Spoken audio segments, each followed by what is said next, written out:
Chematin say, yeah, we've been able to leverage on certain opportunities for the benefit of the Republic of Ghana. When you hear them say that and you reconcile it with what your constituents are saying and what you see around, is there any truth in the analysis of the state of Ghana? First of all, let me say a good morning to yourself, your listeners, viewers across the country, especially to the good people of South Africa. And also thank the National Communications Department for the opportunity. This is actually my first time. So don't worry, I'll come to San Diego very soon. So this type of discussions is always having a nostalgic feeling because Ghana was on the path of progress, was on the path of consolidation under President Mahama. But as typical as Ghanaians are sometimes fatigued of power. Yeah, overly fatigued with respect to how long a government stays, not necessarily what they are doing. So President Akufo-Addo and Dr. Bawumia at that time, they were promising everything reasonable on earth, but not prepared for the presidency. Anything that was sweet, they will say to the hearing of Ghanaians, but they didn't actually know how to deliver it. Unfortunately, on the part of Ghanaians, we gave them the mandate. Then they began to fumble and say, how do we then manage it? So if you observe, President Akufo-Addo and Dr. Bawumia have only managed Ghana for 1 year. How so? They've managed Ghana for only 1 year. Really? How? I will tell you. You see, when you are under a program, the IMF program. That's right. You are not allowed to do as and when you want or what exactly you want to do. Exactly. So from 2016, when we're exiting power, we're still under the IMF. That was supposed to end in 2017. When they came in 2017, they extended the program to 2019. And in 2019, they only ruled this country by their own policy in 2020. And 2021, 2022, we are back to IMF again. And the record of them managing the country alone in 2020 is there for you to see. That is where we had the lowest GDP growth of 0.4%. We have inflation rate crossing 46% then. We had exchange rate almost 16 Ghana cedis. You remember that time? And so in recent times, when we hear the president, Nana Akufo-Addo, say that under the IMF program, we are beginning to see a certain level of economic gains that cannot be attributed to the strength and whatever plans that the government has. It cannot be attributed to the government. No. You see, it is even now when he was in a hurry in 2017. Who? The president? President Akufo-Addo was in a hurry. Yeah. When he was in a hurry, at least because we were under a program.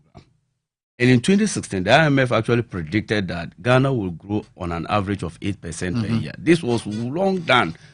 And we have what we call in economy policy lags.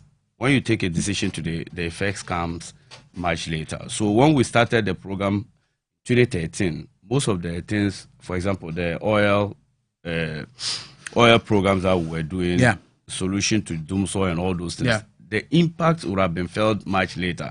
The time we were supposed to reap the fruits, at that time, we had exited office. So MPP only came to benefit the sacrifices somebody else has done. You get the point? Now, we are under a program again.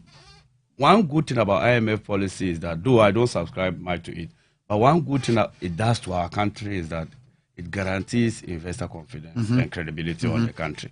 Because at that time, bondholders and stockholders and government debtors were all upheaval to say that enough is enough. Right. But immediately we sign onto it, you realize that the market reacted positively. Right. And Ken Ofarata is already preparing to go back to the Euro market. So what I'm saying basically is that this government is only a protege of the Bretton Woods institutions. And there's nothing to indicate that they've been able to live by their word of causing a change in Ghana. Because here we are, you have the most of them who were and are still in government seeking the high office of the president, Dr. Mahamudu Bawumia and the vice president, Alan Kojo Chematin. You can talk about Akoto Afriye, the agric minister. You can as well talk about Kennedy at Japan. They're all seeking the high office, meaning that they feel there's something good they've done, and so they can leverage on that. Not necessarily. Let's take it one step by step. If you realize the way it is going in their internal contest is some clientele of 8 against 1. What the simple suggests is that 8 is of the view that the vice president is not credible and worthy to contest. So what does that signify? It signifies that there is an admission of failure. Because in 2015, 2016, who was doing most of the promises and the talking? The vice president. That's right. They themselves have admitted that the vice president, what he said, is not what is happening. So because of that, he will be much discredited if you send him to the polls. So it's an admission of failure there. On the other hand, the central team of their campaign was who was present in 2013, who was present as a witness in the 2013 petition. Can you imagine? A serious country that will have so much issues to talk about as a country. What matters to them now is who was in the docket or who was in the witness box when the case was called, and not or who joined when, a newcomer versus old. But that's an indication of commitment to the party and what the party stands for. But we are Is that not a trump card? But we are interested in readiness to govern. That's the problem. That's why I say you can be president without being ready. And that's what happened in 2016. Yeah. These people are actually not interested in finding solutions to our problem. They don't even know the problem. Haven't you observed that if anytime you ask them, they don't know what exactly is the cause? Either they say Russia-Ukraine war, they say COVID-19, now that COVID-19 is gone, I don't know, they will be referring to the past. But they actually have not grasped the full extent of the suffering we are going through. So I'm saying that instead of them to be talking about bread and butter to their party people, the delegates, there are about 220,000 MPP delegates who enacts. They are suffering. When the former Deputy General Secretary went to their Congress, Dr. Otokono went to their Congress, their own party people were saying that, please talk for us, we are suffering, we are hungry. The food soldiers are not happy. Their delivery is poor. Ghanaians are also not happy. In fact, that's why tangential issue. I thought we'll talk something about it. This LGBT. Recommend that. Because sometimes there are so much serious issues for us to talk about as a country, and then they just divert our attention to issues, and we all rally around that. When an average Ghanaian is worsened day by day, people cannot guarantee 3 square meals. Schools are overcrowded. Our road network is poor, and nobody's talking about it. All we talk about is their diversionary tactics. They will bring something up deliberately for the media attention to go there whilst they continue to milk dry the country. But as far as setting of agenda is concerned, I mean, it's subjective as to who leads in the setting of an agenda. I've seen in the developed democracies where government could set an agenda, and the opposition parties would also raise issues of similar importance, which would gain similar attention in the media landscape. For me, my argument is that it's subjective. And it is wrong to conclude that it is rather government that is leading in the agenda setting. So if government is doing so, is that not to suggest that you in the NDC are failing to lead in the conversation? Partly, I will say that it's a wake-up call for all of us to realize that there are much more issues that is of interest to Ghanaians, and rather not always allow the government to lead. I also believe that to some extent it can be subjective if you have a proactive opposition, of which I believe NDC is. But one thing that the MPP have succeeded in doing is to marshal a lot of media people to be doing their work. Is there an evidence to that effect? Oh, of course. There's so much. The evidence abound in this country. Even in opposition, they were having much more. Fortunately, we are lucky that progressive media houses like yourself, Pan-African TV and other media houses are coming on board to bring an alternative view to the narrative. That is always predominantly on a particular line. So for me, I think that media houses like yourself should continue doing what you are doing to bring the other side to the issue. But in terms of leading the conversation and setting the agenda, has the NDC done well in that regard? I mean, because you are blaming the media, and of course, by extension, you are blaming Ghanaians for falling to the diversionary tactic of the ruling government. If that is so, what are you also doing? No, right. Currently, the NDC is doing well with also setting agenda. I can see that we've much improved, and we can do better. My point is not to say they are not doing. My point is saying we can do better. What are the examples of issues that tend to divert attention? Give me some examples. For example, when we have Supreme Court asking of by elections, yes, monitoring, all we hear is that they will just bring up Honorable Atoforsen case, then blow it out of proportion. Then everybody now want to go there. Then when people are suffering in Ghana like this, there are fuel issues, exchange rate issues, and all those. And then by the time you realize, they will just bring. Are you saying Atoforsen's case is of no prime importance to the Ghanaian? No, it is just persecution. This has nothing to do with any legal or financial implication. These people just want to buy time. You see, they are on a time bomb. So every little briefing space they get, they take opportunity of it to brief.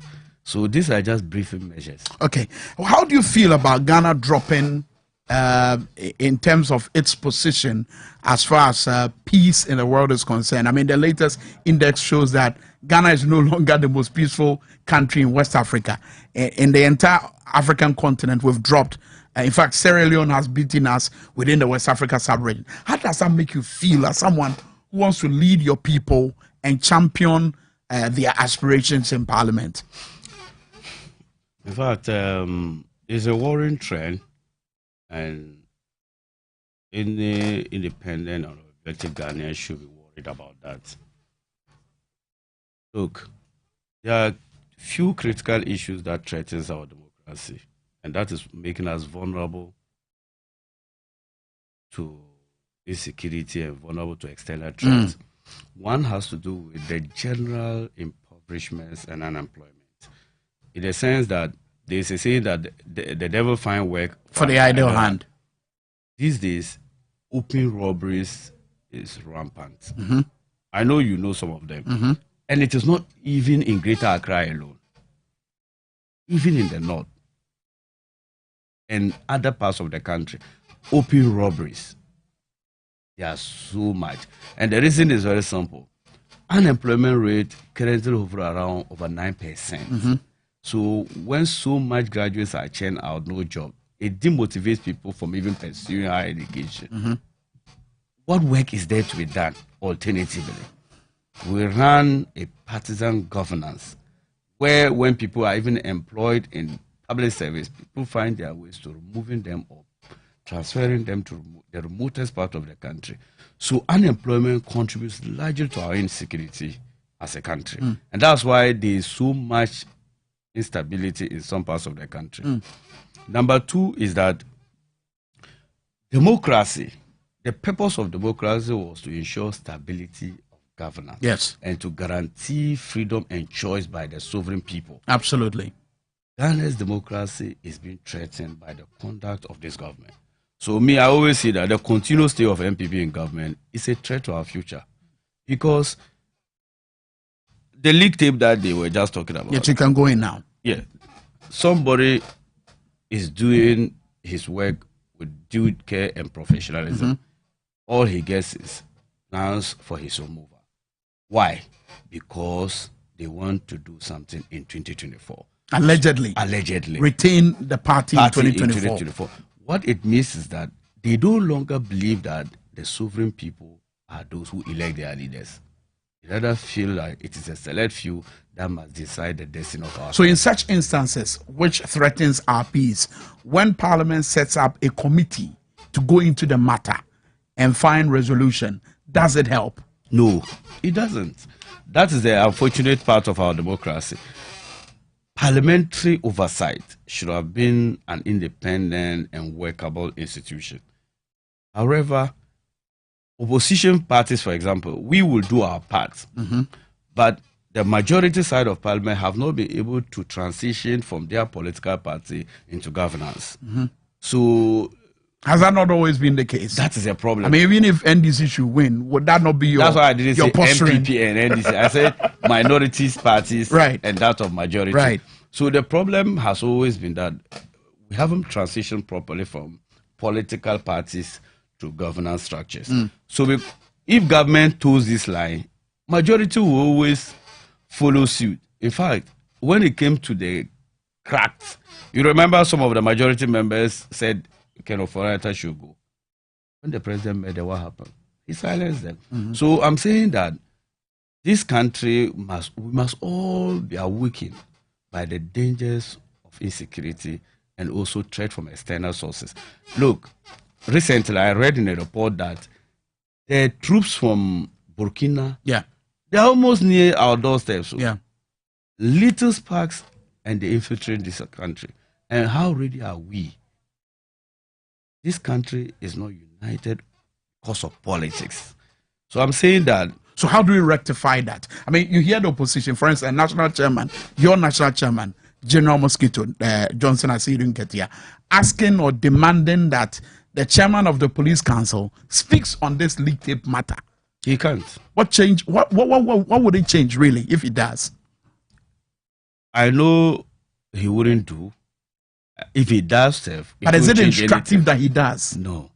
Because there are other matters that he should have spoken about. He never did. No, somebody who went to but this leak tape, you agreed, borders on the peace and security of this country. Yes. He's the chairman of the police council.